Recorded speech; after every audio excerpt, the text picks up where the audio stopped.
Assalamualaikum warahmatullahi wabarakatuh. Ketemu lagi dengan Ibu Vina di BJJ Matematika hari Senin 24 Agustus 2020. Semoga kalian dalam keadaan sehat dan semangat untuk melaksanakan PJJ Matematika hari ini. Dan jangan lupa juga terus berdoa agar pandemi ini segera selesai dan kita dapat melaksanakan pembelajaran secara langsung, kita bertatap muka di sekolah seperti biasa.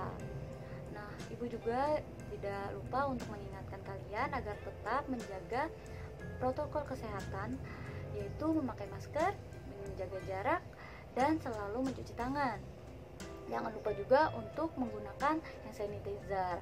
Nah, karena hari ini kita akan memasuki materi baru, Ibu harap yang belum ngumpulin tugas-tugas materi sebelumnya segera mengumpulkan, karena agar tidak numpuk tugasnya. Kalau numpuk nanti terasa berat, jadi sedikit-sedikit dikerjakan kemudian langsung dikirim ke Ibu.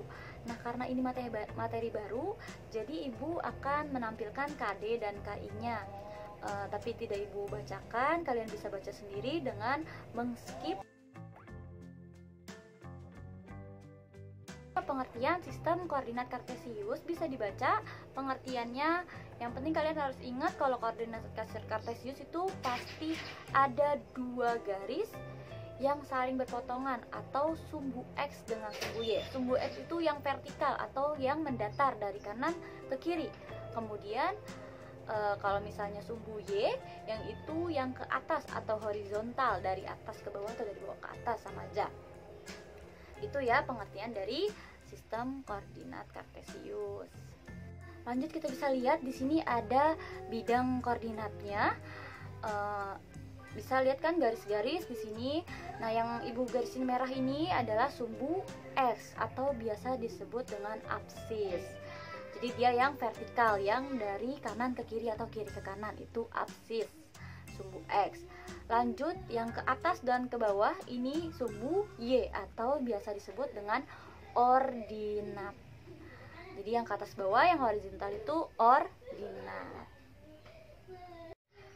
Nah, kalian bisa lihat di situ ada wilayah yang Ibu merahin, itu adalah kuadran 1. Kuadran 1 itu biasanya sumbu X-nya lebih besar dari 0 dan sumbu Y-nya juga lebih besar dari 0. Bisa kita lihat karena dia mengarah ke sebelah kanan untuk sumbu X-nya dan mengarah ke arah atas untuk sumbu Y-nya, maka nilainya bersifat positif. Jadi dia pasti positif. Kemudian kita lanjut ke kuadran 2. Kuadran 2 itu kita bisa lihat di sini arahnya di sumbu X-nya itu ke arah kiri dari 0. Kemudian Y-nya itu ke atas. Jadi dia itu X-nya lebih kecil dari 0, Y-nya lebih besar dari 0. Dia itu sifatnya X-nya negatif, Y-nya positif. Lanjut ke kuadran 3. Di kuadran 3 itu ada di bawah kiri. Nah, di situ kita bisa lihat untuk sumbu X dan sumbu Y-nya itu lebih kecil dari 0. Maka artinya bersifat negatif. Biasanya yang pokoknya di kuadran 3 itu X dan Y-nya pasti negatif. Kemudian lanjut yang terakhir yaitu kuadran 4. Di sini kuadran 4 itu X-nya dia ke arah kanan ya, kemudian Y-nya ke arah bawah. Berarti dia bersifat X-nya positif dengan Y-nya lanjut negatif. ke soal menentukan titik koordinatnya. Di sini kita tahu soalnya itu mencari titik A dengan titik koordinat 3 dan 2. 3-nya itu koordinat X, 2-nya itu koordinat Y. Pertama kita cari dulu koordinat X-nya. Karena dia sama-sama positif, berarti dia ada di kuadran 1, sama-sama positif. Berarti dia ke atas ya, nih, ke atas. Kemudian sumbu Y-nya itu dia positif juga, berarti dia ke arah kanan.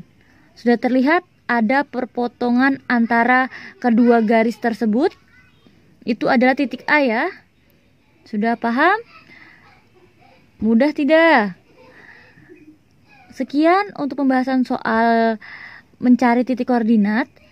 Ibu akan memberikan tugas untuk hari ini, yaitu tugas di halaman 17.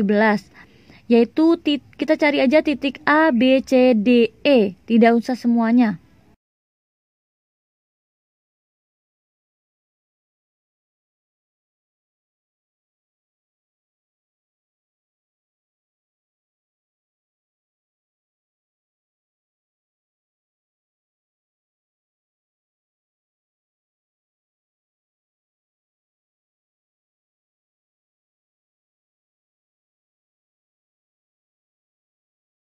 Sekian pembelajaran matematika hari ini. Semoga kalian paham dan jangan lupa untuk mengerjakan tugasnya langsung dikerjakan, jangan ditunda-tunda. Dan buat kalian yang belum mengerjakan tugas materi sebelumnya, disegerakan agar tidak makin numpuk. Nanti kalian pusing sendiri. Jadi sekian, mohon maaf kalau ada salah kata, dan semoga kita bisa bertemu di PJJ berikutnya. Wassalamualaikum warahmatullahi wabarakatuh.